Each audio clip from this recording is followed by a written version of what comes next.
So 7 positions away from the E that looks like a 3, you have the L, which reduces to a 3. And when you flip the L, it's a 7. There's all types of shit going on with basically any letter that looks like a 7, an L, an E, a 3. They're all doing this back and forth.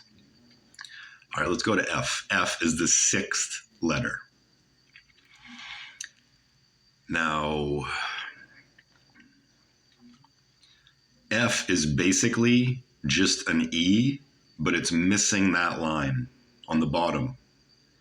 And the word 5, what happens is if you take the V and you basically look at it like the V is surrounded, it's like the V is separate like from the word. So you have the word 5. You kind of look at the V like it's a reflection point. On the right side of the V, you have an E, which equals 5. On the left side of the V, on the word 5, would be F and I. Now, when you add F and I, you end up with 15.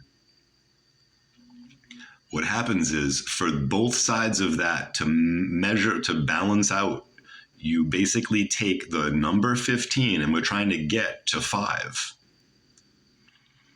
You take the 1 and it becomes the bottom line of the E. So you end up taking the 1 and actually adding it to the bottom of the F, because the way that not just the way that our alphabet is designed, but words themselves, what I'm realizing is a lot of words that have a V in them, if you actually look on the right and left side of the V, the numbers will actually reduce and balance themselves out, which is almost incomprehensible, really. So phi is represented at the 16th position. That's why the word 5, that's why it sounds the way it does, because of phi, because phi is the ratio of a 5-pointed star. Now, if you take the F and it's the 6th position in the alphabet and you flip the 6, it becomes basically what looks like a 9, right? Because it's mirrored down from the 6. Now we have something that kind of looks like it is a backwards 9, but the backwards 9 looks like P. So it's basically all reflections of itself. And when you go to P, you actually have phi, which created the F sound in the word 5. The word G, or the letter G. I almost said the word Google, because the reason why the word Google is what it is because the G is the 7th position. And G is showing you how all the letters were ultimately created. The circle is created by the compass on the Freemason compass and square. And then the square is this sort of L shape. Now, when you take the L shape and you begin to square the circle, that's how you get the letter G. So the letter G is actually containing a lot of information, because you have to translate the compass to a circle, which is 360 degrees, and then the square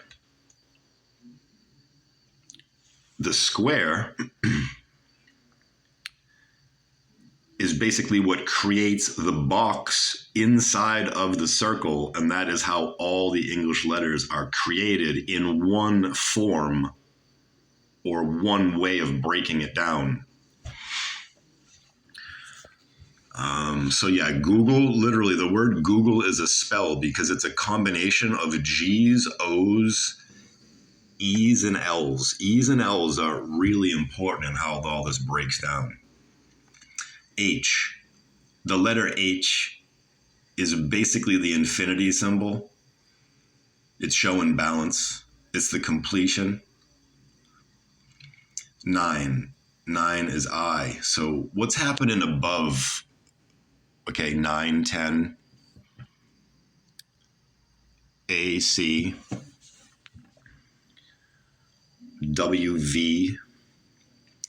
These all mirror other letters, or they are actually mirrors or mathematical reflection points in the language. And we're supposed to have one here at the end. The English alphabet, or any alphabet, should be based off of multiples of 9. So when you multiply 3 times 3 times 3, it equals 27, which is how many letters or variations of letters we should have in our alphabet. At one time, for a short time, the and symbol was the 27th digit, but they purposely cut the alphabet short